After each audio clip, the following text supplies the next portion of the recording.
This is Beyond a Reasonable Doubt with your hosts, Mark Garrigus and Adam Carolla. Yeah, get on. Got to get on the church. We're going to mandate get on and welcome the best 15 minutes or so in the universe. It's Beyond a Reasonable Doubt with Adam Carolla and Mark Hard Out Garrigus.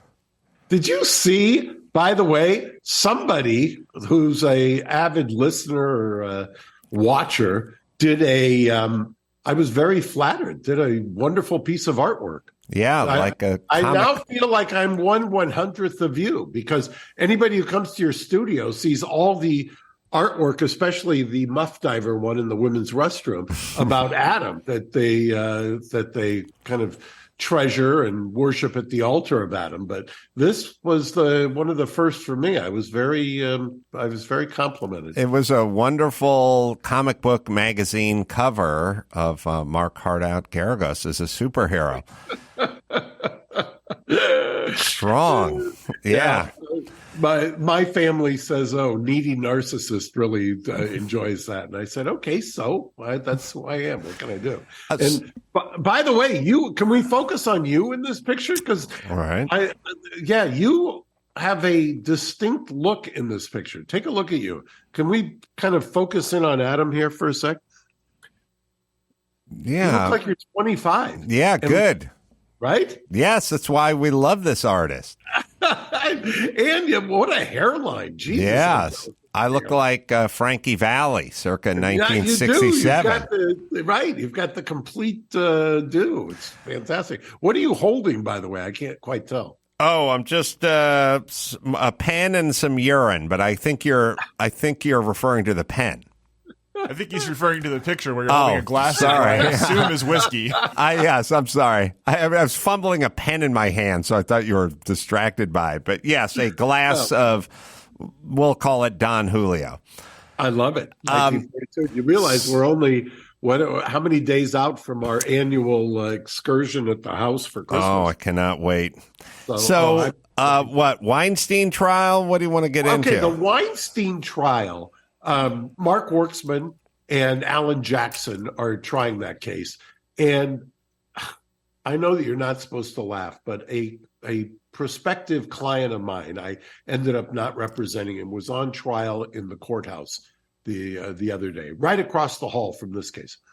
And he was texting me because his jury was out. And he ended up getting acquitted, or the jury was hung 11-1 and the judge ended up dismissing it. But he's texting me, he says, "My jury's out. I'm nervous. I walked across the hall," and he says, "I'm watching the Harvey Weinstein trial." And I said, "Well, what's going on there?" He goes, "There's a woman on the stand right now who is testifying that she was raped for 15 years and kept coming back." And I know that you're not supposed to laugh about things like that, but doesn't that just say it all about our current culture, that somebody could get on the stand in a criminal case and testify that they were raped for 15 years and kept coming back? Yeah, it wouldn't have worked in any other period in not only this nation's history, but this world's history. Right. Western civilization's history. And then there was the first partner, that was Gavin Newsom's wife, up there describing Harvey's genitalia, which... by the way, can we, this is another one that we have to just, for those who aren't in the weeds, because this trial is not being covered like the New York one was, in my humble opinion.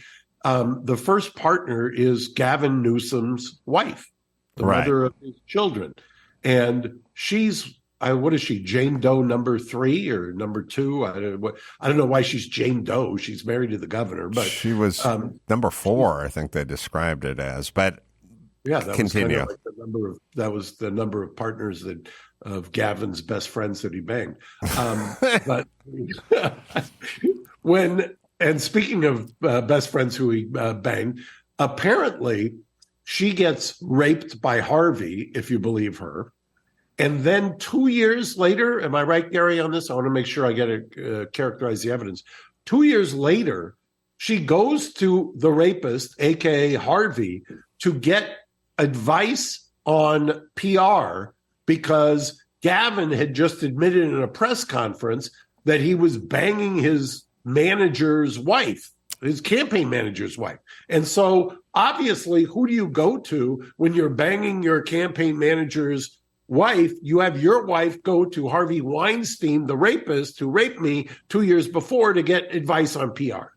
Did I get that right? Yes. And it just shows, it doesn't mean he didn't rape her. It just shows you what a vacuum of morals and sincerity on both sides of the bed this town is. You know what I mean? It just shows that career, getting ahead, getting your project made, two things can be true at the same time. He could rape this person, and she could be devoid of more morality and more focused on her husband's political career than a criminal that was on the streets. And in this case, the streets would be a mansion in Bel Air.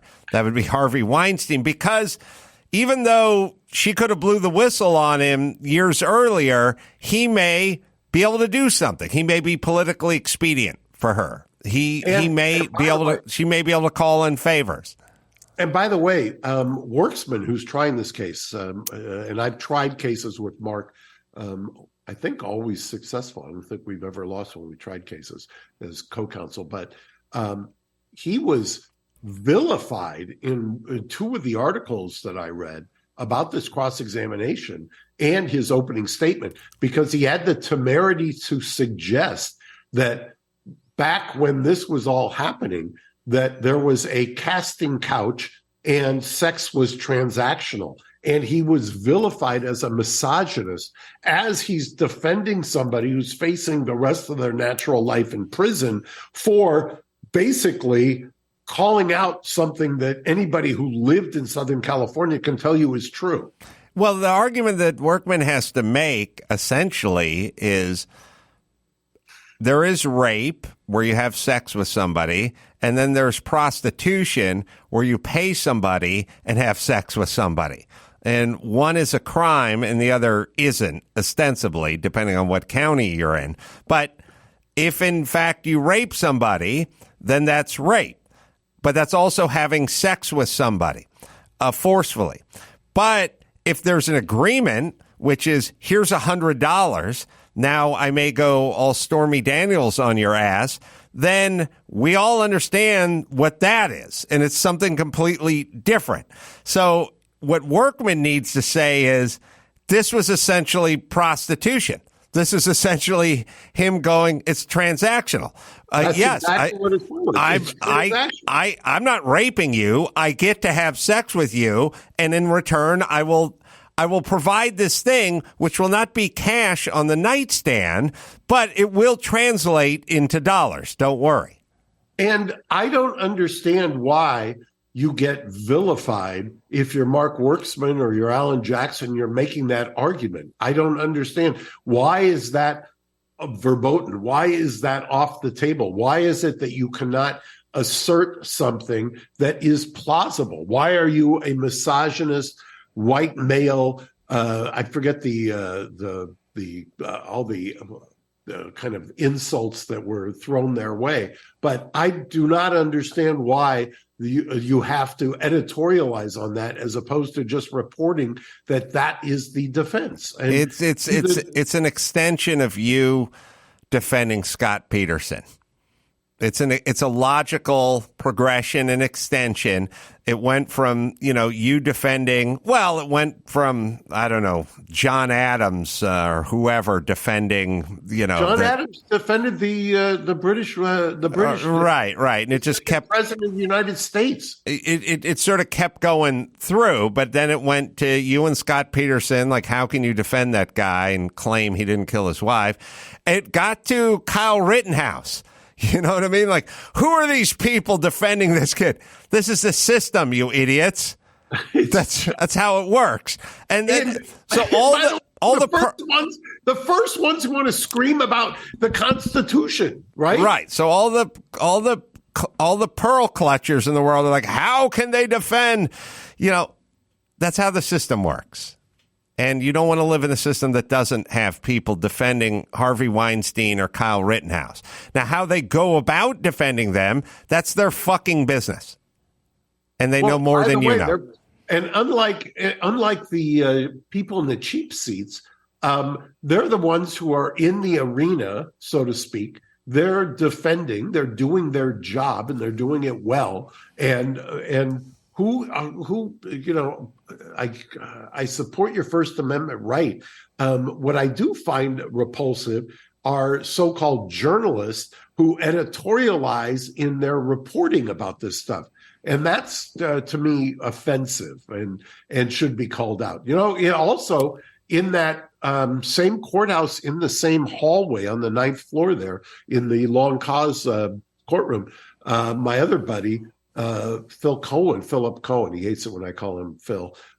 Philip is defending Danny Masterson from that 70s show. And I think the jury's out. And Gary, has there been a verdict? I haven't wanted to text Philip to find out. I have not seen one yet. I've seen that the jury is out, though. Let me tell you. It's pretty amazing that you'd have Masterson in one courtroom on the hallway. You've got the Harvey Weinstein trial in another courtroom on the same hallway. Normally, if this were the summer, because I always say the cable news and the tabloids can't resist these kind of sensational trials if it's summer. But because we're in fall, apparently we don't get wall-to-wall coverage. Yeah, I can tell you there's a reason why Philip wants to go by Philip and not by Phil, because there's a study that I just read, which is if you go by Philip, you can charge 13% more in billable hours than you can if you go with Phil. So there's a method to his madness. Well, I'll tell Cohen. I tried a case with Cohen maybe 20 years ago, and we were representing a couple of Armenian guys also in the criminal courts building, and the clients. I remember because I normally don't ask this question, but in this case, I was very concerned about how the clients looked. So I got up and I asked the jury. I said, "Is there anything about these two clients as you sit here, ladies and gentlemen, that you look at them that makes you think they're guilty?" And juror number one raises his hand and says, "Mr. Garrigus, your client looks like he's auditioning for The Sopranos." And I sat back down, and Philip, even though I call him Philly Phil, Philip says, "We got to get rid of this guy." I said, "I'm not getting rid of this guy. I love this guy. He's honest. That's what I want." And so I prevailed, and that turned out to be our foreperson, juror number one, and acquitted both of our clients. And speaking of trials and news, I heard, Gary, that news out of Mar-a-Lago where they seized all the documents, and there was a lot of discussion about, does he have launch codes? Is Trump going to sell the launch codes? Lots of classified this and that. I think just today or maybe yesterday it came out that it turned out just to be a bunch of junk that Trump wanted because he's an egomaniac. Yes, the headline that I saw was from the Washington Post, and it went something to the effect of investigators say ego, not money, was Trump's motive in Documents case. So, and by the way, also, which didn't get reported breathlessly today. And as you know, Adam, I'm no fan of Trump, but I'm also no fan of the coverage of Trump. Quietly today, I believe in New York Manhattan court, Mary Trump, his niece, who was made a kind of a career out of attacking him. She had sued him for apparently. The allegation was that he had, stolen or transferred or converted a number of her assets 20 years ago. That case was dismissed today. And I just glanced at the order. The order was because she had already signed a release of all claims. And so as much as it was heralded at the time as this is going to take him down, and it was horrible event, and he was screwing his own niece, blah, blah, blah, blah, blah. The case ended up getting dismissed, and you will not hear or see much of any reporting on that. Well, they were breathless about the raid on Mar-a-Lago, so you'd think they'd follow it up, but it's a new world order where the CNN rolls, they raid whoever, Giuliani just got acquitted or dropped or whatever it is. But so it's an interesting ploy. You raid Giuliani's place or you raid Mar-a-Lago. That's wall-to-wall coverage. Then a lot of speculation about why did they do it? And then a lot of pundits going, hey, they wouldn't do it if they didn't have a real good reason to do it. So that all gets baked into the cake. And then there's some insiders who will go unnamed, but their contact and the sources say that maybe there was some launch codes for nuclear devices and things of that nature. And he was gonna, and there was an economic motive. I mean, how many times did you hear he was going to sell this? He was going to sell the launch codes. Right. I mean, and then it just makes me crazy. But then at the end, when it's nothing, you don't report that, and then you move on. And by the way, is the original Ray Donovan, I think was his name, who was a labor secretary. I want to say during Reagan's administration, and he got indicted and tried and then was acquitted and then came out onto the courthouse steps and famously said, now where do I go to get my reputation back? Yeah. Well, we're living in a bizarre world where whenever I hear people talk about January 6th, they go, what about the officers who died that day? And I go, nobody died that day. Well, Ashley Babbitt got shot in the face by an officer, but that was a citizen. No officers died that day. And the next day, I'll turn on the news again, and it'll be like, but what about the officers who died? Like, there's this new world order where we wish things into existence. The news outlets are compliant. At a certain point, it just becomes folklore. Essentially, that becomes the record. Kyle Rittenhouse was carrying an M16 when his mom drove him across state lines. It's like none of that happened. You can't, but you say it enough, and it just is. And by the way, it works the opposite. We talked last episode about SBF, and Gary always corrects me because I unfailingly will get it wrong. Sam Bankman-Fried, right? Right. Hey, there you go. FTX guy. 30 days ago, I'm telling you, we showed the cover. 30 days ago, he was on the cover of Fortune. Mind you, being lionized as having a fortune approaching $16 or $20 billion. Gary had pulled it up. They call him, here you go, the next Warren Buffett. Take a look at the date of this. What is it, August, September, right? Yeah, August, September 2022. August, September. He's in bankruptcy court right now, and he's going to have a trustee who's going to be giving him a financial colonoscopy like he's never had before. And every alphabet soup regulator is going to be after his ass. And there he was lionized within the last 6 weeks. I mean, you have to say, if you're a reporter, how embarrassing. Don't you want to just turn in your journalistic credentials? I was just reading on my podcast an op-ed by a reporter from the LA Times who was exalting the virtues of masks and how their kid loved wearing a mask and how we all need to wear a mask. Just do some reporting, would you please, and stop speculating. And when you do speculate, whether it's mask or Mar-a-Lago, and you're wrong, then come on and say it.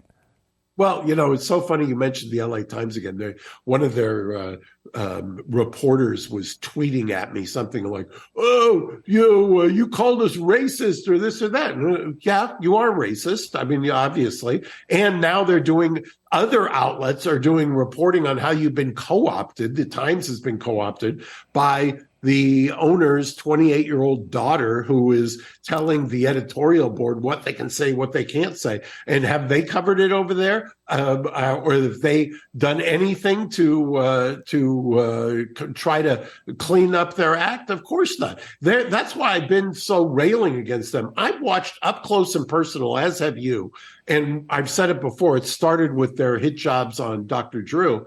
I've watched that so-called paper of record for the West Coast become nothing more than just a rag. And by the way, I think you can do a direct, straight line to the decline of Los Angeles to that paper in the last 5 years. I couldn't agree more. All right. You can go to adamcarolla.com because I'm going to be in Tucson on the 15th of December, and then I'm going to be in Tempe on the 16th and 17th. And just go to adamcarolla.com for all the live shows, including coming up in January with John Popper in Dallas, doing a couple shows there. That's a whole weekend. What do you got, Mark? Well, I'm going to do a plug for Jake at Dirty Taco in Grand Central Terminal. Stop by there, or Prova Pizza if you're in the Palm Springs area. Go by V and see Gigi's. I had the food there last week. It was great. Chris will tell you the same thing. And if you're in downtown, go by 10E or Engine Company 28, and go soon, because just this afternoon, Barbara Ferrer surprisingly, shockingly announced right after the election that she's about to do an indoor mask mandate again in Los Angeles. So welcome to our little corner of Psychoville. Defy people. So until next time, Adam Carolla for Mark Hard Out Garriga saying mahalo. Thanks for listening to Beyond a Reasonable Doubt. Stay tuned for more bonus episodes coming soon.